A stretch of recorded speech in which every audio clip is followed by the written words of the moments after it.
A good night of Shabbos, Parshas Azinu, Tafshin Pei Gimel, Shnaz Geula B'Poil. I think that's what I heard. Shnaz Geula B'Poil. It's going to be a Koyach HaPoil. We're tangible. So we know that. So first of all, I get kvittel. We went through Yom Kippur, which is Kodesh Kodeshim. We went into a moment of Yechidush Benefesh. All we need is one moment, one touch. The seed is planted. By Matan Torah, there was 600,000 Yidden were there, which were the main Rushei Alfei Yisrael, so to speak. They were the heads. There are 600,000 neshamas, main brains, which is each of them. From there comes out it grows out into it branches out into different twigs and trees and sparks and all that. But at that point, there was the main heads of consciousness of neshamas. I wouldn't say neshama is a consciousness. Neshama is, it's a consciousness. It's more than a consciousness. It's beyond the intelligence. It's chelik elokam and mal mamish. Now, where we're at right now, it's mefuzer and mefoyer. We're spread out like ofer ve'efer. We're all over the place. So each and every one of us, we're just sparks. We have sparks, and one person can have multiple sparks. One person can be made out of many different flavors and colors. That's why at the time, Zman Abayis, there was every Shevet stayed within their Shvatim, and then after that, after the Pelegish Begiva, there were matter that different tribes can marry different tribes. But until then, we kept it the line was very straight. Everybody davened, everybody had their degel, their color, their flag, and they were holding on, harnessing, processing energy in their way according to their shoresh. Now we have different sparks. Each and every one of us is made out of multiple colors, multiple flavors, and therefore we are, in a way, people are closer to friends than they are to family. It's something that I heard a while back. It's a part of it's a geula thing, which is aguda achas. We see people are closer to certain to people out of the family than in the family, and it's not a stira. In the contrary, I think that's where it's at right now. So, as we are different sparks, there's different shidduchim, different matchmaking. Different connections that we go through, different processes, different connections, and one can go into a relationship with a person. Hey, I would like you to meet this person, or you bump into somebody, or there's a friendship, and something sparks within a business deal or a simple transaction, or passing something, handing something over, and each and every one of these interactions are sparking something within the person, and sometimes it can last for a minute, it can last for a week, a month, or it can be a friendship that sparked and struck, and sometimes it could be a not a positive outcome from that relationship, from that strike. So it's almost like a match and the box, masculine and feminine, and they strike each other, and let's see what grows out of that. Let's see what comes out of this plant or this connection. Sukkot, so we had Yom Kippur is where that the seed was planted. We went through the Seres Mei Tshuva. Seres Mei Tshuva are, in a sense, connected the 10 midas. Every day, starting from Rosh Hashanah, every day was a different process of letting go, and then a Seres Mei, and then reconnecting, reconnecting to that kav. And then we have sukkahs. We're going into the sukkah. We're going to go straight to the sukkah, and then we'll see what comes up for the parsha, and then B'ezrat Hashem more will follow. So we're prepared, because ultimately we are ready for Sukkot. We have the light, we have the fire. All we're missing is we're not missing it. All we need now is more oisius, more letters, to bring it into Lamata Masarat Tvachim. So Sukkot is a time where we are walking into the Sukkah, and we are in Makifim de Bina, which means Bina is the feminine, it's the Gevuras. Bina is where the womb, we're going into the Eirishta's womb, where we are taking and we're being aligned. There is a shidduch, there is a connection with all the sparks that we have. Throughout the year, we are in separation. If I have a positive interaction with one, there may be 3 or 4 or multiple other triggers that are coming up which will pull and push to the other side of that. It's just the way it works. But by stepping into the sukkah, everything is melting away, and everything is being sparked and triggered into the positive, into giving the koyach for every spark to come to the surface. Now, we also know that makifim, what does a makifim mean? Makifim means there are certain things that I am processing, and then there are certain things that are beyond my processing. What I know today, I don't know what I'm going to know tomorrow. That is a makif. But what I know today, so we can go listen to a shir, and somebody speaks, and then every day you may find, you can learn the same mimer, and every day it's going to open up, it's going to stretch your brain more and more, until the makif from yesterday is the panimi of today. So we're going into the sukkah, and with that we are in an incubator. It's wild. It opens up completely. Everything is open. All the resistance are null and void, because we are in makifim de bina, which means that even what I didn't process yet is also being incubated now. So there is levels of asaga that we can reach. Tachas yediyah shaloi neda. That's the purpose of Sukkot, to get to a point beyond understanding, beyond the oisius, and therefore, how do we do that? We do that with massive simcha. Simcha poired together. It's not just a word. Poired together means, because when I am happy, when I put a smile on my face, everything else melts away. Everything else goes aside. Now we take the lulav. The lulav represents the spine. It represents. This is how we communicate. There is, it's just, as if you look at a satellite dish or an antenna, it's pretty weird that thing communicates, but we are so into color world that this is what we think is the norm. We have our own antennas, we have our way of communicating. That's how far off we are from where we need to be. The lulav is a communication where we're tapping into, reaching into oiras and consciousness that is has no translation. We have no language. Remember, we did the shofar, then we did the Yom Kippur, the fasting.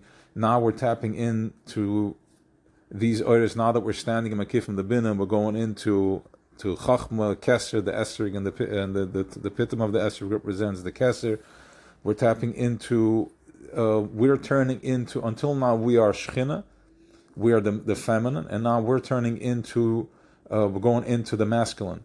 The sukkah is almost, I would say, the rap, it's the feminine, and then we are going into Ketchebrichi style, where we become the mashpiyim, we become the delegators. I wouldn't say dictators. That we're delegating as to where we want it to be. We'll go from right to left, and then Mizrach, Mailamata, and Ma'ariv, bringing in all the energies, all the ruach, the oiras, bringing everything into a positive vessel, into a positive, and it's brought down on the Svarim that throughout the year, when you're feeling that you're struggling and you're back and forth in levels of menuchas hanefesh, or any type of struggle that you're having, and you overcome, it's because from the koiches that we're bringing in sukkahs that we're bringing down these oiras.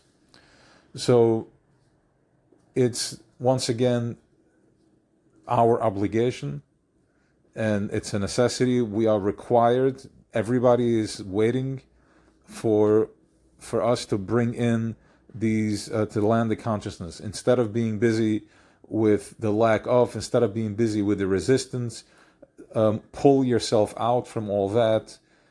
We already did Ataris Nadarim, we did Kol Nidre, we're all the Nadarim, everything that I was tangled into is open, it's dissolved, resolved, going into, and there is a Prisbul, which is the end of Shemitah. We did the Prisbul again, which means that my commitments, my positive commitments are continuing flowing. I don't need to start from the basics again, because we have a shtar that brings in my past work, the positive thing. The flow continues into the next year.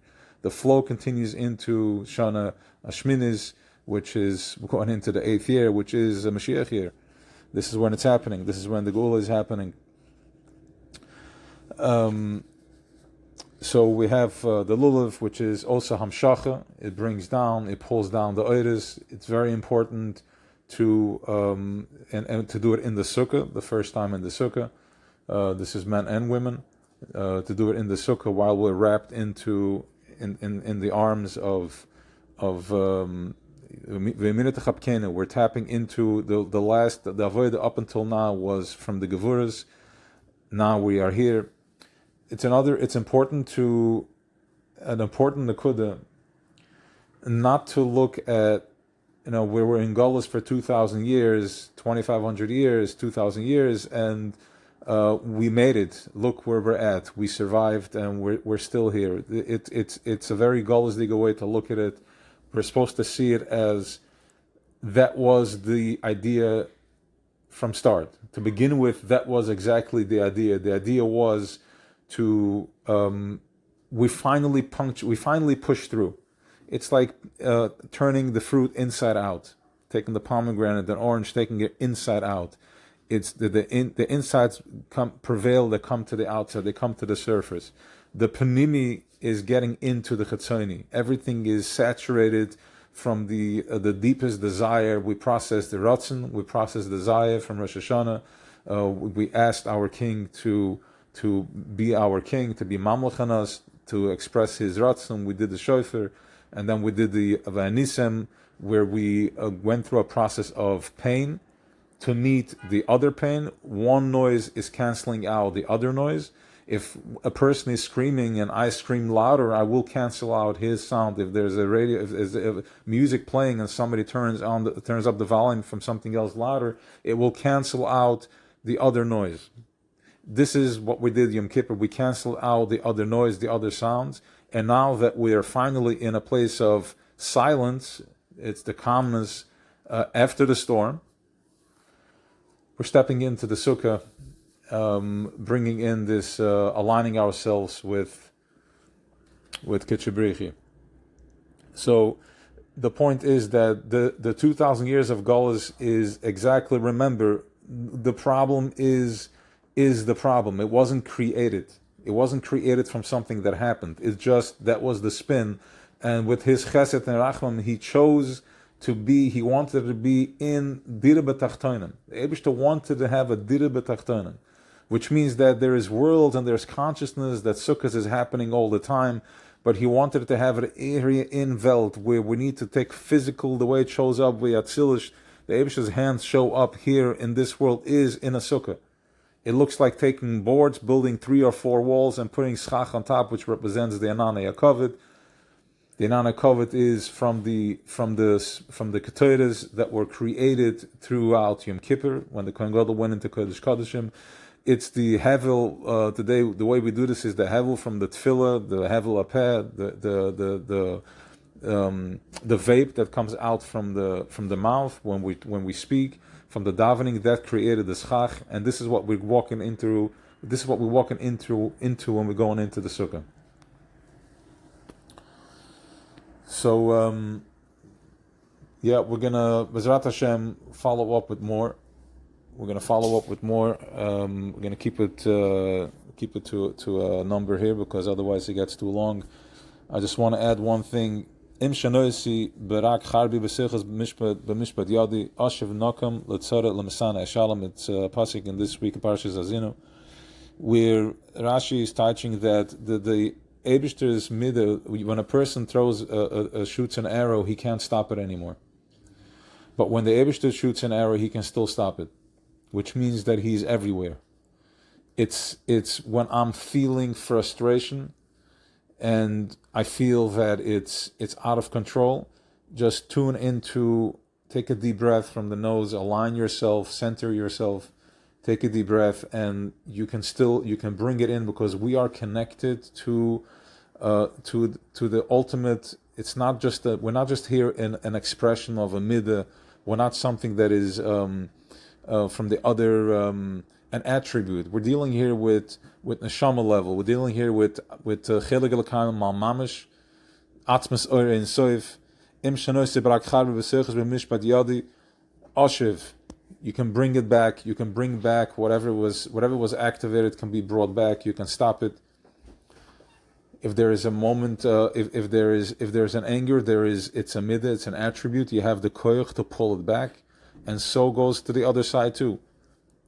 If there is something that is a trigger on the other side, there is the power within to stop it.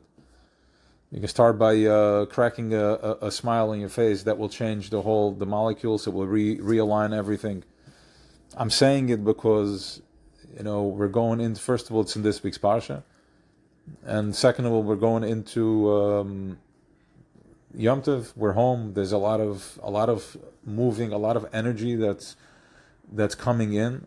There's a lot of flow. There's a lot of massive oiras that are coming in, and there are of course the Svarim, Hasidic Svarim, and all that, which gives us the oisias, but we still have our old oisias. And sometimes an arrow can be triggered and going into a missile can be fired, launched from the old oisias that we're still stuck in. That we're still, I wouldn't say stuck, but rather that needs to that's still in the process of opening up. It's being triggered because it's being called out. We're asked and tapped in. We're asked to tap into a higher consciousness, to a higher flow. So we're called and it's triggered, and sometimes fire goes off. So understand that even after it's fired, he's everything, he's everywhere. You're not a behemoth. We're not animals. We have the koyach of oin, we have the koyach of bechira, we have the koyach of das, which is you can choose, and with that you can stop that flow, you can bring it back. You can stop that whatever has been activated. So the lulav represents das, and we're going to follow up with that with another message. Bezrat Hashem. Have an awesome Shabbos, and take the opportunity that we're not stepping right into Sukkot from the week. We have a weekend, a Shabbos, that we can go in and really, by the time Sukkot comes, everybody can be rested and step into the Sukkah and tap into to whatever is coming. Avraham Avinu, Chesed, ultimate Chesedim, ultimate Chesed. Good Shabbos.